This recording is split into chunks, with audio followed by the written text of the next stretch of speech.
Assalamualaikum warahmatullahi wabarakatuh. Perkenalkan, nama saya Indah Puspitasari dengan NIM J500210015 dari kelompok 2 anatomi. Di sini saya akan menjelaskan mengenai LCS dan cerebrum. Yang pertama, saya akan menjelaskan mengenai LCS.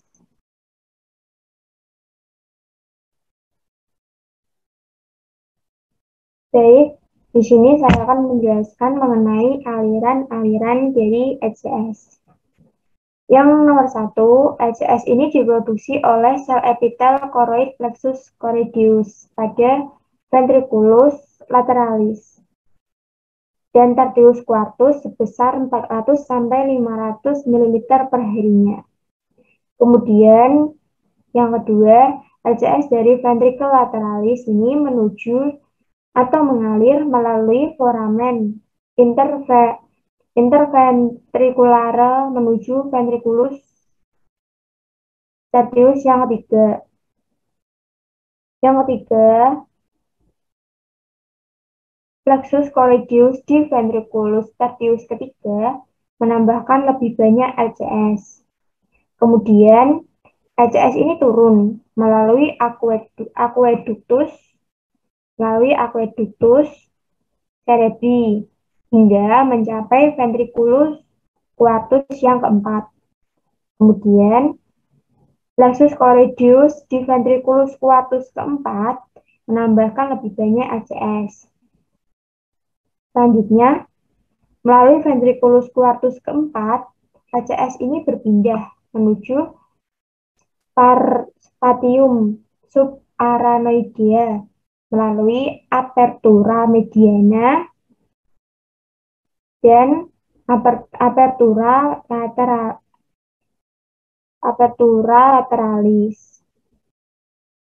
Selanjutnya, di dalam spatium subarachnoidea ini, LCS akan mengisi semua bagian spatium subarachnoidea, baik di encephalon maupun medula spinalis.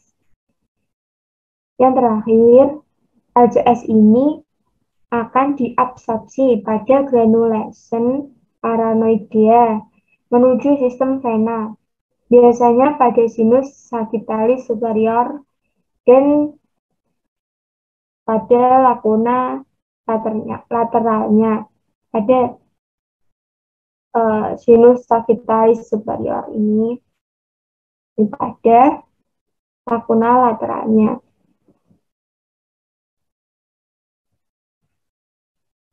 Kemudian saya akan menjelaskan mengenai cerebrum.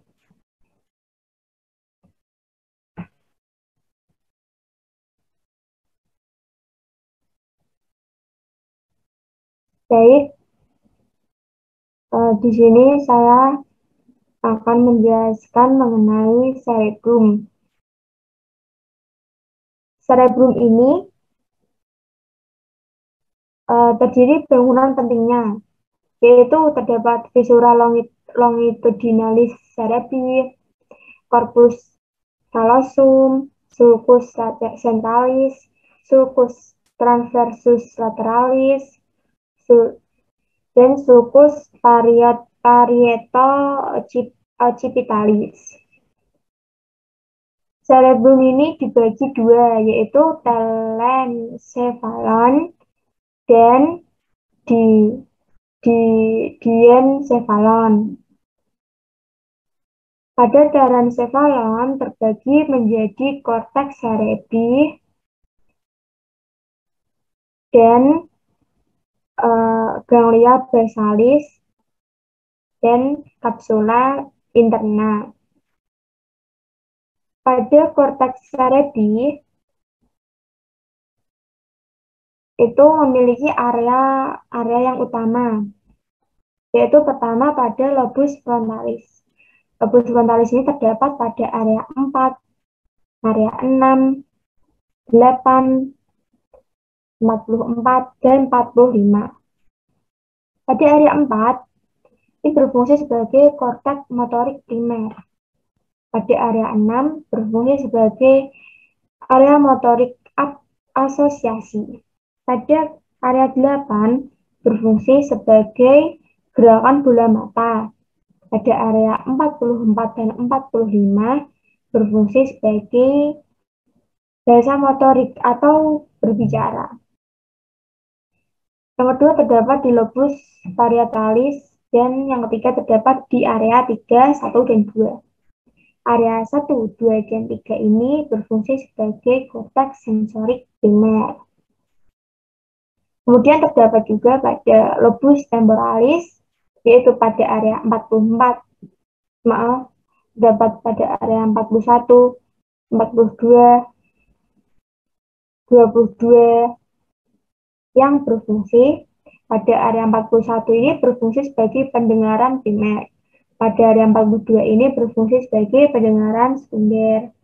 Dan pada area 22 ini berfungsi sebagai area bahasa atau pemahaman. Kemudian terdapat di lobus occipitalis. Lobus occipitalis ini terdapat pada area 17, 18, dan 19. Pada area 17 ini berfungsi sebagai penglihatan primer. Sedangkan pada area 18 dan 19 berfungsi sebagai penglihatan sekunder. Selanjutnya, ganglia basalis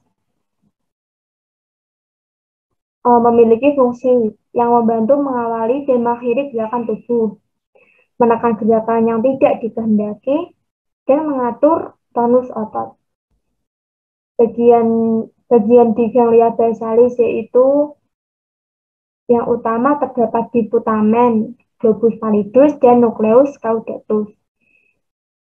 Dan pada nucleus lentiformis itu terdapat di putamen dan globus pallidus.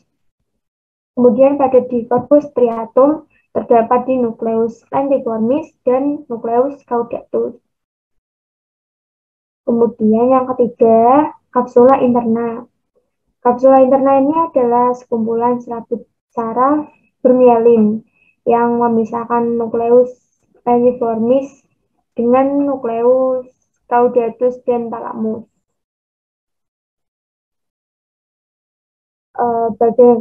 Selanjutnya yang kedua ada diencephalon. Diencephalon ini terletak di dalam hemisfer serebi, sehingga tidak terlihat dari luar. Yang terdiri dari dua bagian, yaitu bagian dorsal dan bagian ventral. Di bagian dorsal terdiri dari talamus yang terletak di dinding lateral ventricle 3 dan berfungsi sebagai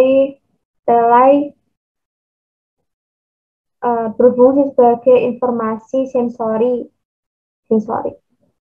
Kemudian yang kedua, di bagian metatalamus. Metatalamus ini terletak di bagian masing-masing sisi. Mesencephalon di bawah talamus. Yang ketiga, pada di epitalamus.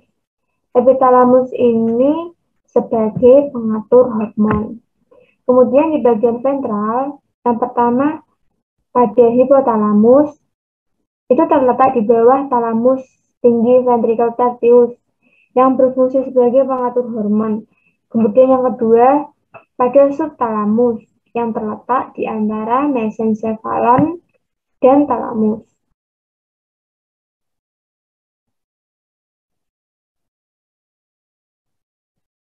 Demikian penjelasan materi dari saya.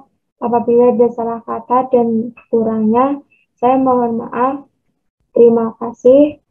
Wassalamualaikum warahmatullahi wabarakatuh.